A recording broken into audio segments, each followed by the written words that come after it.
It is time for a Quick Tips Tuesday episode of the Your Empty Nest Coach podcast. I am your host, Coach Christine, and this is episode number 69 of my podcast. If this is your first time listening, I invite you to check out my Friday episodes as well, where I provide bite-sized coaching assistance to guide you along your empty nest transition years. This is an amazing time of our lives, but it is easy to forget that through the bumps in the road in our journey. My hope is that you discover how amazing you are and find the excitement in your years ahead. A reminder that a list of all of the Quick Tips team members and their contact information may be found on my website, youremptynestcoach.com. Look for the Quick Tips team button on the homepage. And of course, if you have a quick tip that you'd like to share with listeners of this podcast, I would love to share it with them. Or if a quick tip that has already been shared here really resonated with you, let us know. See this episode's show notes for a link to record your audio submission for this podcast. Happy recording, friend. Wait, Christine, where are the show notes? Well, that might help you, huh? You'll find those in the description of this episode. On Apple Podcasts, click Details. On Spotify, click See More. On Overcast, press the I for Information button. Get the idea? Or, of course, visit my website for full show notes with links to everything we discuss in this episode and a full episode transcript. Those reside at youremptynestcoach.com/P for podcast and 69 for this episode's number. I can't wait to hear from you. Thanks. Thank you. It's time to thank our sponsor. This Quick Tips episode is sponsored by my community, the Green Popsicle Sticks. Ready to find the GPS of your life? Then sign up for my Thursday Thoughts About email, where you will gain immediate access to the GPS Life Principles document and will receive a link to join our community. And it's all free. See the link in this episode's show notes or head to my website, youremptynestcoach.com, and click the Thursday Thoughts About button to get started. See you there. We are going to jump right into the tips from our team members. They've been introduced in prior Quick Tips episodes. If you are new to this podcast, be sure to check out our earlier Quick Tips episodes. First up is Katherine, the 5-kilo traveler.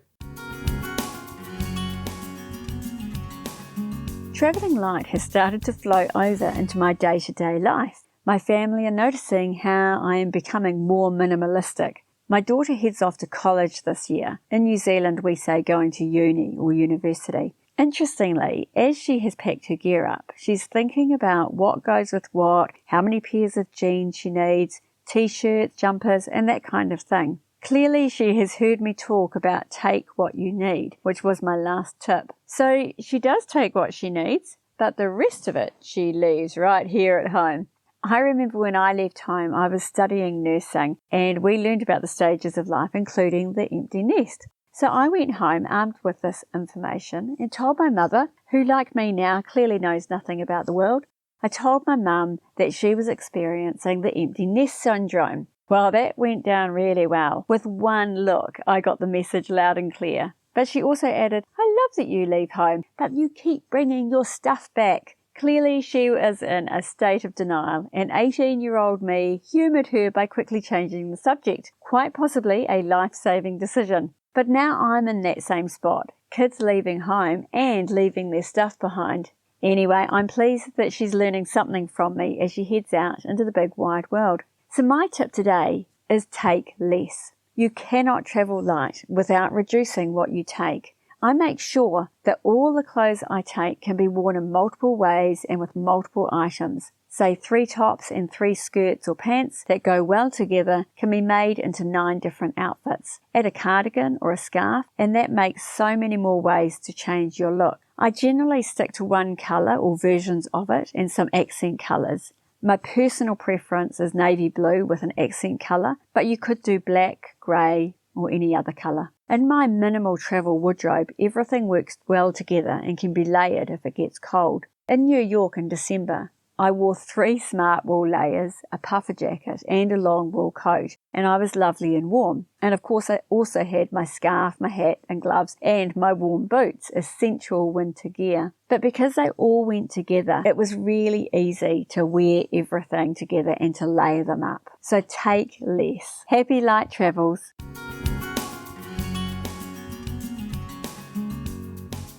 Hi, I'm Deirdre from Declutter by Deirdre, a senior move management company and your host of the Magnificent Aging podcast. My tip for this month is do not accept items out of guilt that you don't want from family members who are doing their own decluttering or organizing so that they can move or age in place. Thank them for thinking of you and ask them to pass that item on to someone else. Thanks for listening. I appreciate you. Joe, our Humorous Observations team member, is up next.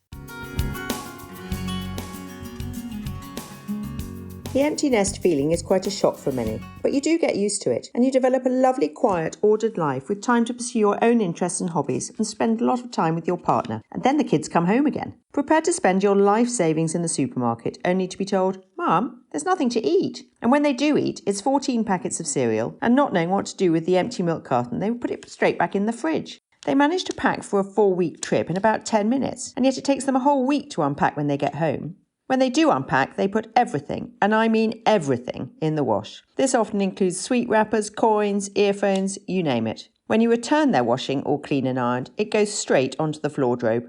They no longer consider, "What did I just say?" as a threat, but more of a genuine question. And the TV is permanently tuned to either the sports channel or reality TV.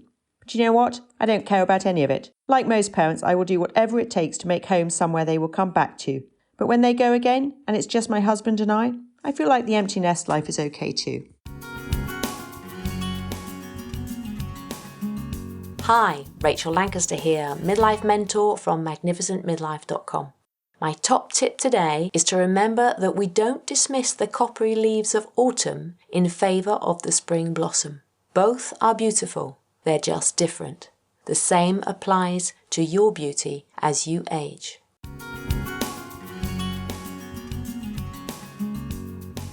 Hi, this is Katy Oliveira, your student's college success strategist, and today's quick tip is to place less emphasis on the importance of a college major and more emphasis on encouraging your student to engage in relevant experiences that build their skill set and their network. At the end of the day, skills, experiences, and relationships are what prepare your student for opportunities and open the door to employment, not a particular major. How many people do you know who aren't working in a field directly related to their major? I know for me, it's most people. And of those, how many use their skills, experiences, knowledge, or relationships that they acquired studying their college major? I know most of the folks I talk to on my podcast often cite using knowledge or skills from their college experience in their current yet unrelated profession.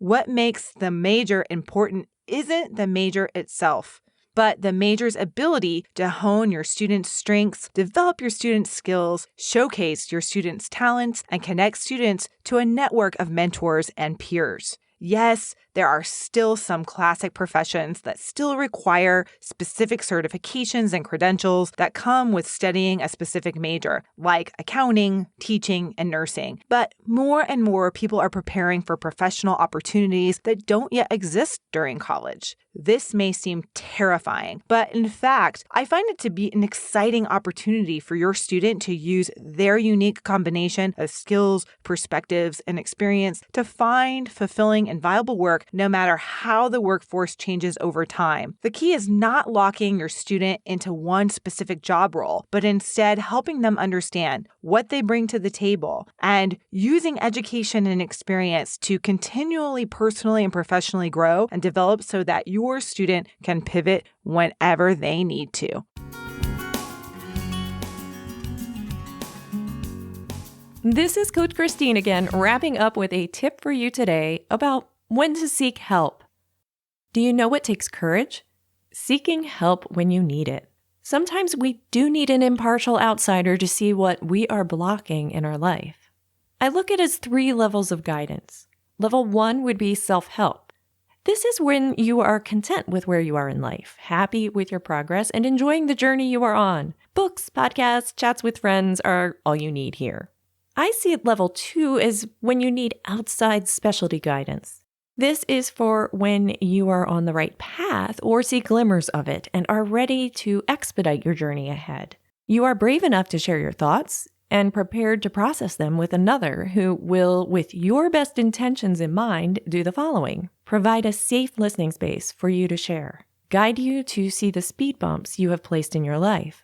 Suggest tools and resources in your journey. Encourage you to feel the feelings that come up and to question everything with love. The best outside guidance will let you know when you're ready to fly on your own in self-help, with maybe some maintenance here or there, or will let you know when they are no longer able to serve you. Should you want me to be that person for you, I of course offer an online program and text coaching. I also have the GPS Exec monthly membership, and coming soon will be the CEO of Your Life online bootcamp. In the final level I look at is level 3, and you would need professional help. This is if you can't function in life. Maybe you're having suicidal thoughts, or getting out of bed is a massive win for you regularly. This is when you should seek professional help in the form of a psychologist, psychiatrist, counselor, or therapist. Look for one who specializes in the area you need help in. Callan Olive shares more on this in episode number 23 of my podcast. Be sure to listen if you're not sure where you need to head. I hope this helps you in all areas of your life. And take level 3, that final one, seriously if you are there. You are worth it. Thanks for listening today. If you enjoyed this episode and want the next Quick Tips episode to make its way to you in your favorite app, take a moment to subscribe to this podcast. It's free after all. My next episode is titled Becoming the CEO of Your Life, Part 5 of 5. Did you hear the first 4? Are you curious? Well, I hope so. If you are subscribed to my podcast, you'll find it in your feed on Friday by 6 a.m. You can start listening to that series right now with episodes 64, 65, 67, and 68. Thanks. Thank you. A huge shout out to my GPS execs, the executive producers of my podcast. Visit my website or see my show notes for a link to learn how you may become a GPS exec, where you will gain bonus access to me and more. Thanks for listening today. If you enjoyed today's episode, please tell a friend about it. And my empty nest and CEO of Your Life friend, please remember that you are amazing.